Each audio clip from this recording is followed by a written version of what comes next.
My family gave everything to my older brother and left me homeless, so I changed my name, built an empire, and refused to save them when they fell. I'm a 26-year-old guy named Ethan, and for most of my life I was nothing more than an afterthought in my own family. My older brother Lucas was the firstborn, the golden child, the pride and joy, the one who could do no wrong. And me? I was just the extra, the one expected to step aside, make sacrifices, and never question why things were the way they were. It started young. Birthdays. Lucas's birthdays were grand affairs, balloons, cakes, and expensive gifts. Mine were simpler, a smaller gathering, a less flashy present, and sometimes even a shared celebration with another family event. It was never explicitly stated that Lucas was more important, but over time the message became clear. His milestones mattered more. School? He went to a private academy with top-tier education, tutors, and extracurriculars. I went to public school and had to figure things out on my own. When Lucas turned 16, my parents handed him the keys to a brand new car. 2 years later, when I turned 16, I was told to start saving for a used one. Whenever I asked why things were different for me, the answer was always the same. Lucas is the firstborn. He has more responsibilities, so he deserves more. That was the rule in our family, the tradition passed down for generations. Firstborns were given everything because they were expected to carry the family name forward. Younger siblings? We were just there. I tried to believe it. Maybe I was being selfish. Maybe I should be grateful that I even had a family. So, I kept my head down, worked hard, and didn't ask for much. But then I turned 18, and reality hit me like a brick wall. Lucas was accepted into an expensive university, and my parents were ecstatic. They covered his tuition, bought him everything he needed, and even sent him an allowance every month. A week later, I sat down with them to talk about my plans for college, hoping they'd help me too. Instead, they handed me a stack of job listings and said, "You're an adult now. Time to start contributing." Just like that, I was on my own. I didn't even have a chance to process it before they hit me with their next demand, rent. If I wanted to stay in the house, I had to start paying my share. Meanwhile, Lucas, who was living in a fully furnished apartment paid for by them, never had to lift a finger. I barely had time to be angry. I was too busy working 2 jobs just to keep a roof over my head, while my brother partied his way through college. I was juggling late-night shifts at a gas station and morning classes at a community college. Every cent I made went to rent, food, and tuition. My parents? They didn't care. They even had the audacity to tell me I should be proud to help lighten their load.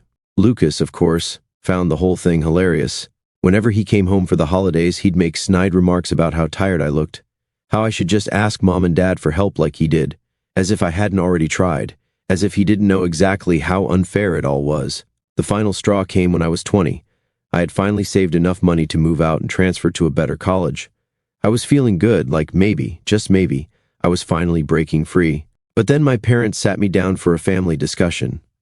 Lucas had decided to go to grad school, and my parents were already feeling the financial strain. They had stretched themselves thin covering his undergraduate tuition, maxing out their savings, and even taking out loans in their name to keep him afloat. Now, with their finances in a precarious state, they turned to me, expecting me to take out loans in my name so Lucas wouldn't have to worry about debt. When I refused, they were furious. They called me selfish, ungrateful, and a disgrace to the family. "Lucas is working towards something great," they said. "You should be happy to support him." That was it. I was done. The next morning, I withdrew every dollar I had, packed my bags, and left. No warning, no goodbye. I changed my name, deleted my social media, and disappeared from their lives completely. The first thing I did? I legally changed my last name. For the first time in my life, I wasn't tied to them anymore. The first few years were hard. I struggled. I had to rebuild everything from scratch. But at least I was free. No more family obligations, no more expectations, no more being treated like a second-class citizen in my own home. I graduated, found a job, and built a life for myself. A life where I wasn't constantly compared to Lucas, where I wasn't just an afterthought. And for 6 years, I had peace. Until last week. I was at work when I got the email. The subject line, "I need your help." It was from Lucas. Over the years, I had heard through distant acquaintances that Lucas's business wasn't doing as well as he liked to pretend. Investors were pulling out, he was losing money fast, and creditors were closing in. At first, he tried to keep up appearances, pretending he was still successful. But when even our parents could no longer fund his failures, the facade crumbled. He was desperate, and now, for the first time, he needed me. And just like that, the past came crashing back. For 6 years, I hadn't heard a word from Lucas or my parents, not a single email, text, or phone call. It was like I never existed to them, which was exactly what I wanted. I had built my own life, free from their expectations and manipulations. Then, out of nowhere, an email popped up in my inbox.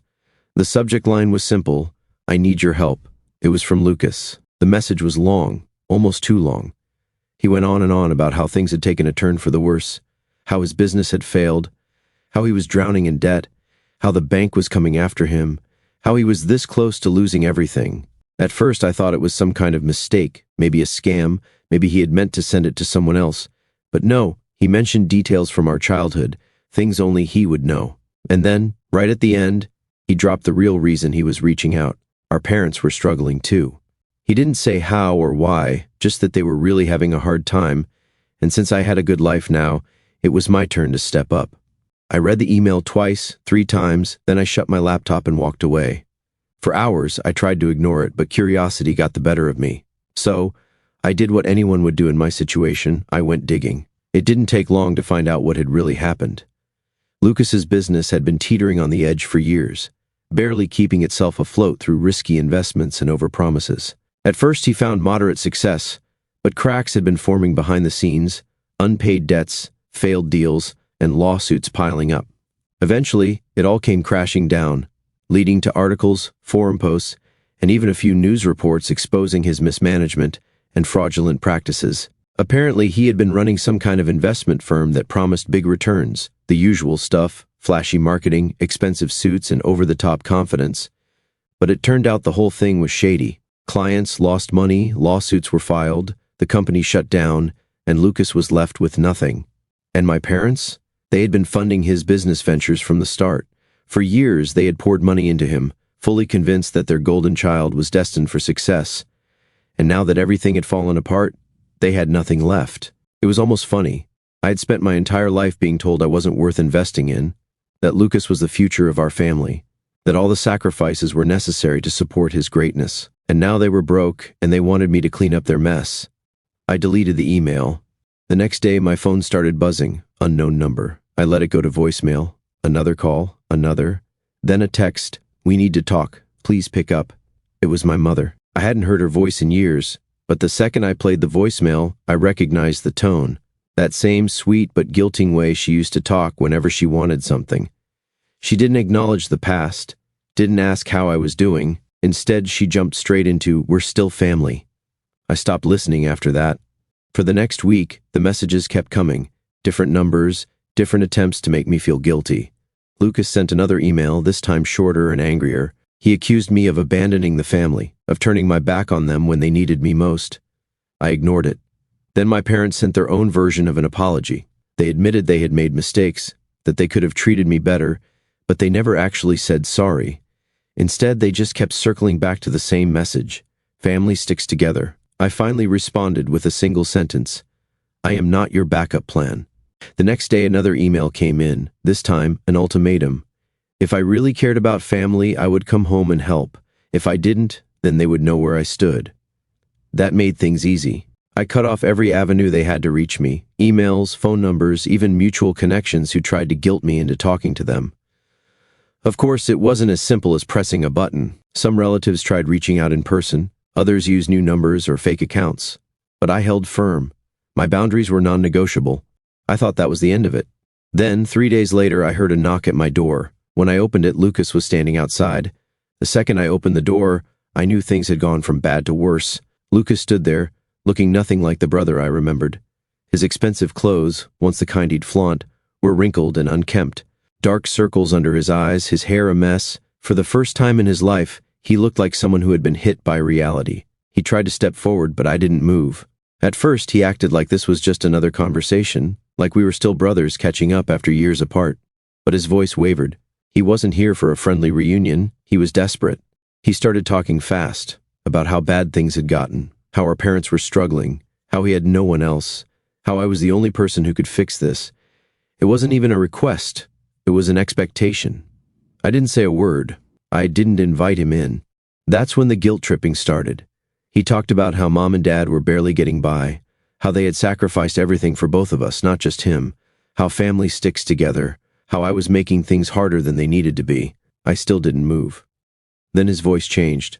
He went from pleading to frustrated, his face twisting like he couldn't believe I wasn't immediately caving in, like I was the one being difficult. He said I was selfish, that I was turning my back on family, that my little grudge had gone on long enough. I finally responded. I reminded him of every single thing our parents had done, how they had never once treated me as an equal, how I had been thrown out at 18 with nothing while he had been handed everything, how I had spent years scraping by while he lived like a king. His response? A shrug. That's just how things were. You should have understood. That was it. That was all he had to say. No remorse, no regret, just the same attitude he had always had, that I was supposed to accept being treated like less because that's what had been decided for me. For the first time, I didn't feel anger. I didn't feel resentment. I just felt done.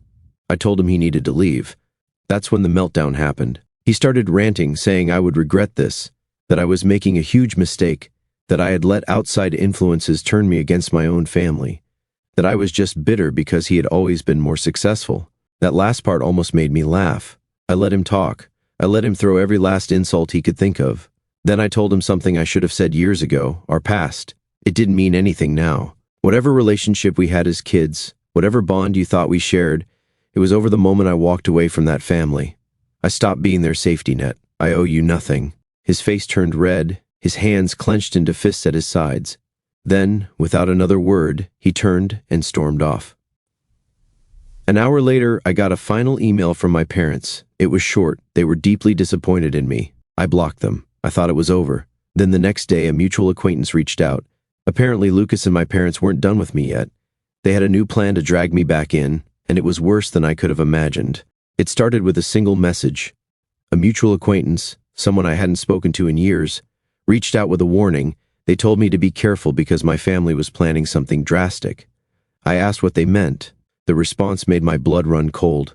I started noticing a pattern, messages from distant relatives asking vague questions about my finances. Some hinted that I had done well for myself, while others outright asked if I had hit the jackpot. Confused, I asked around. That's when I found out the lie Lucas and my parents had been spreading, that I was secretly rich, hoarding money while they suffered. When I addressed it publicly, I made one thing clear. Whatever money I had was earned, not handed to me, and I owed them nothing.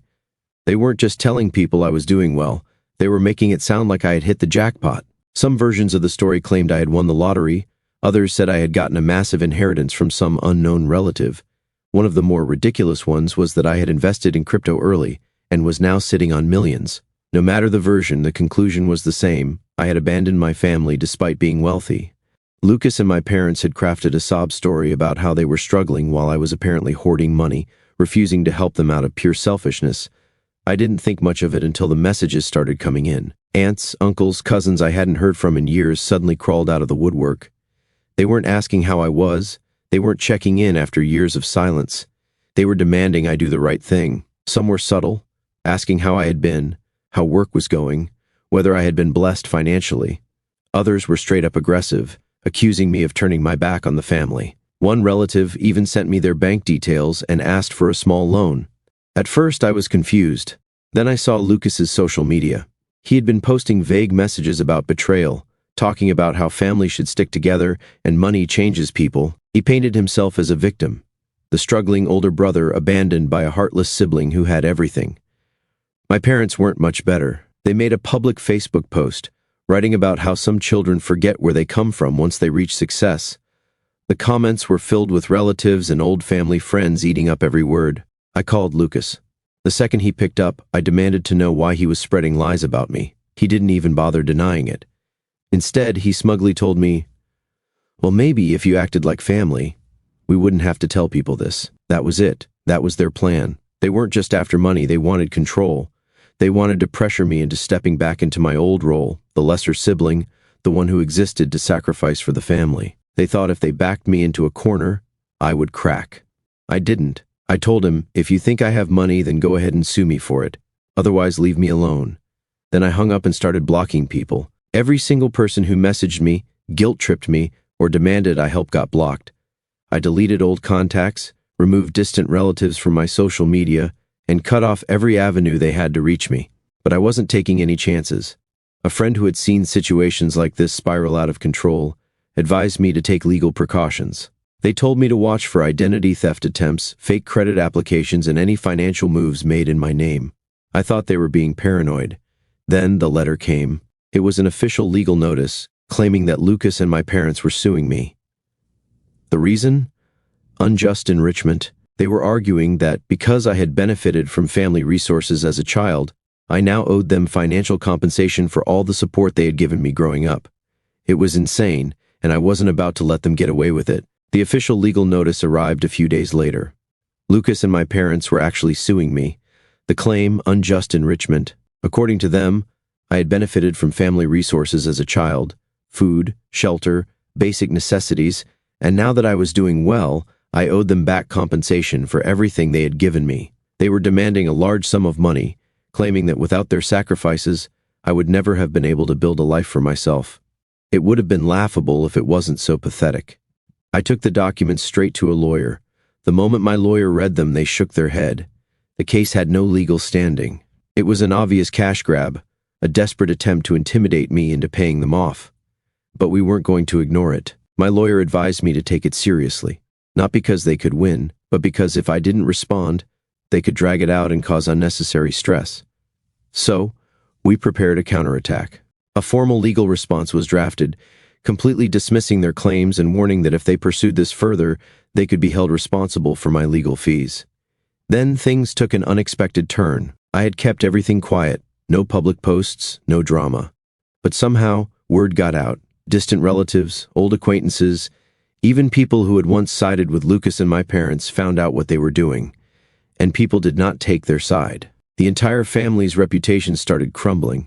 The same relatives who had been guilt-tripping me weeks ago were now turning on Lucas and my parents. Some reached out to apologize for believing the lies. Others sent screenshots of family group chats where people were mocking the lawsuit. Even people who had never taken an interest in my life before were suddenly reaching out, saying things like, "I can't believe they would do this to their own son." Then Lucas made a huge mistake. He started deleting his social media accounts. All the posts about family betrayal, gone. The cryptic messages about how money changes people, deleted. But it was too late. Screenshots had already been shared, and the fact that he was trying to erase everything made him look even worse. Meanwhile, my parents were in full panic mode.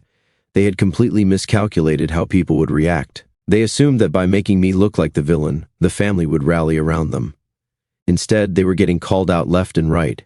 That's when the desperate calls started, one voicemail after another, begging me to settle, claiming they never meant for things to go this far. They pleaded with me to just give them something so this wouldn't ruin the family name. I didn't respond. Then Lucas tried backtracking.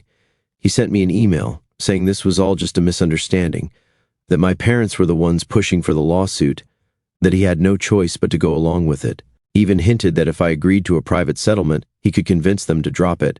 It was the same manipulation tactics they had used my entire life. I forwarded the email to my lawyer. They sent a formal counter notice. If they didn't withdraw the lawsuit immediately, we would pursue defamation charges. Within 48 hours, the case was dropped. And the best part? Lucas and my parents were now stuck with the legal fees. The lawsuit had backfired completely. They had thought they could scare me into paying them. Instead, they ended up with an even bigger financial mess, one that they had to clean up themselves. Then the final message came, an email from my parents. They claimed they had learned their lesson. The message was laced with regret, talking about missed opportunities to be a better family. But between the lines, I could see the pattern, the unspoken expectation that an apology was enough to erase everything. And of course, it came with a request for financial help. I responded with 2 words, "Not happening." Then I blocked them for good. Weeks passed, and for the first time in years, everything was quiet. No emails, no calls, no sudden visits. Then, just when I thought they had finally given up, another email popped up in my inbox. It was from my parents. The subject line, "We finally understand." The message started with what looked like an apology. They claimed they realized their mistakes and wanted to make amends. They talked about how family was important and how they never should have let things get this bad. It sounded almost genuine. Then the guilt tripping started. They begged me to come home. They said life was too short for grudges. They warned me that I would regret cutting them off. They tried to paint it as if I was being cruel by refusing to give family another chance. I didn't respond. A day later, Lucas emailed me separately. His message was different, short, direct. He admitted that he had taken things too far.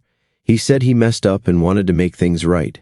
He even said he understood why I was angry. I ignored that one too. It was too sudden, too calculated, and I was right not to trust them, because the next day, everything exploded.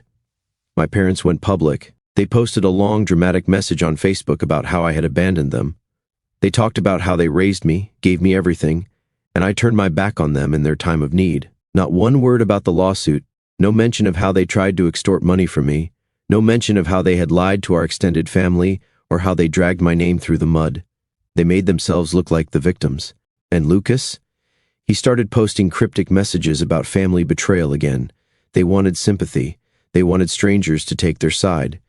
But it backfired because this time, people spoke up. Mutual friends, old classmates, even some distant relatives, people who had stayed neutral before, called them out. The lawsuit wasn't a secret. People knew what had happened, and now the same people who once defended my family were turning against them. Lucas's financial struggles weren't exactly a secret either. Rumors spread that he was broke, that he had lost most of his friends, that his business failures had made him a joke. People started putting two and two together, and suddenly, the support my family had been hoping for wasn't there. Then the final act of desperation. Lucas sent me one last message. It was a threat: if you don't help us, we'll release private information about your past. It was supposed to scare me. It didn't. I responded with one sentence: do it, see how that works out for you.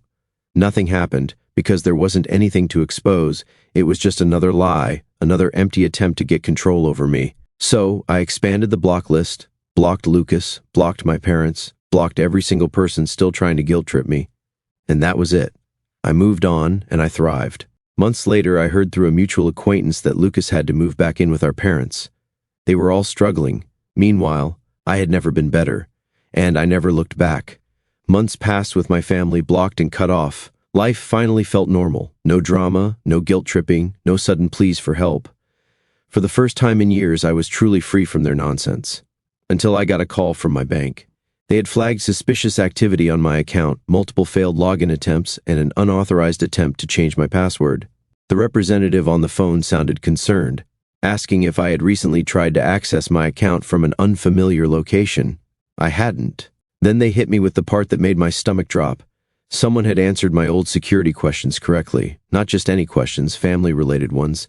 The name of my first pet, the street I grew up on, my mother's maiden name.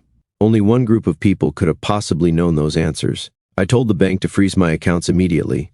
Within minutes, I was locked out of everything: credit cards, savings, even the emergency fund I had built over the years. I spent the next hour changing every password I had, switching security questions, enabling two-factor authentication on everything. Then I called my lawyer. The bank took the fraud attempt seriously, launching an investigation into the unauthorized login attempts. A few weeks later, they contacted me with a concerning update.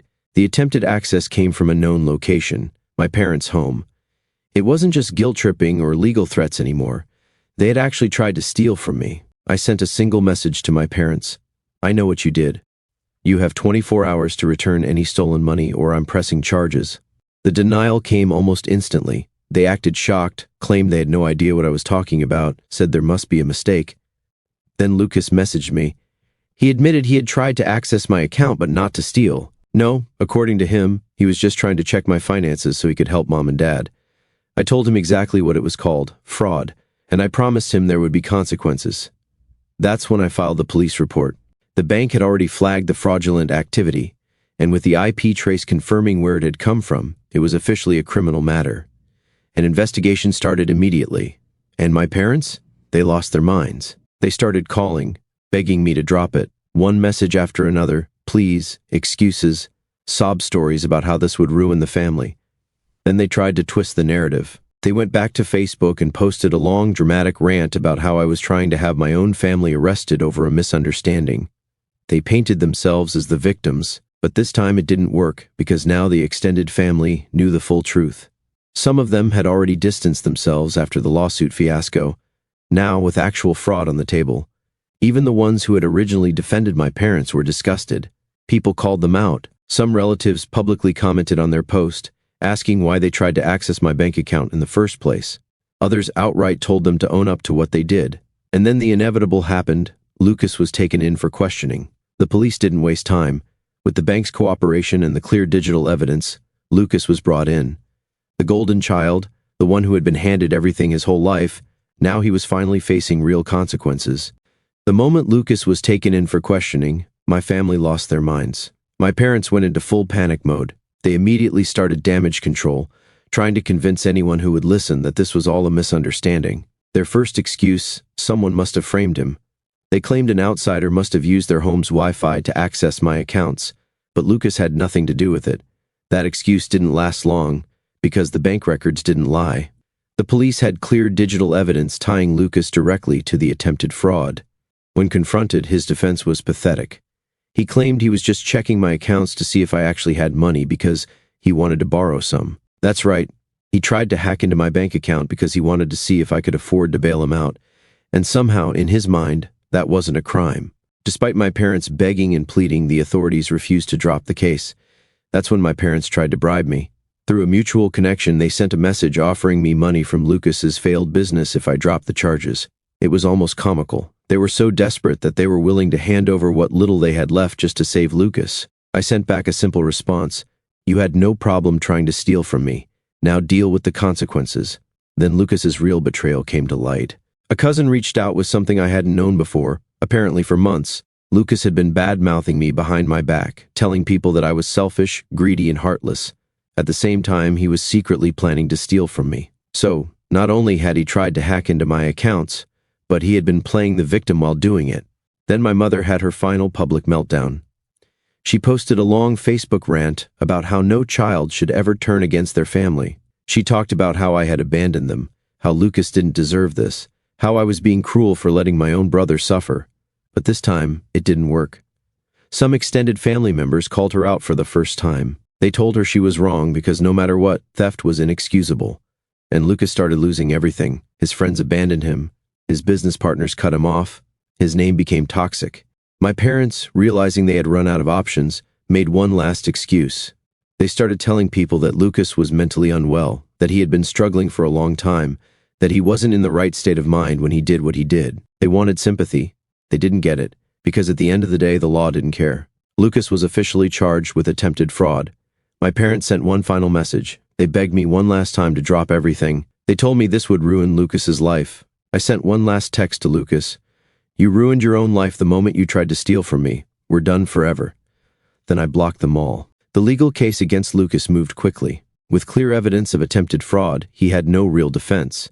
The prosecution didn't even have to try hard. Bank records, IP logs, and his own pathetic excuse of "I was just checking if I could borrow money" sealed his fate. He was convicted and ordered to pay restitution for damages. But there was a problem. Lucas didn't have the money. So, the financial collapse of my parents started immediately. The legal fees alone had already drained them, but now they were responsible for covering what Lucas couldn't pay. A cousin, one of the few relatives who still occasionally reached out, dropped a bombshell. My parents were on the verge of losing their house. Apparently, over the years, they had poured everything into Lucas. Every spare dollar, every financial decision. It had all been about keeping him afloat, believing he was destined for success. But he wasn't. And now they had nothing left. Lucas had to move back in with them, unemployed, disgraced, and now a convicted fraudster. Even the few relatives who had originally supported them started cutting ties. No one wanted to be associated with people who had tried to scam their own family. Meanwhile, I was doing the exact opposite. I thrived. I had a stable career, good friends, a peaceful life.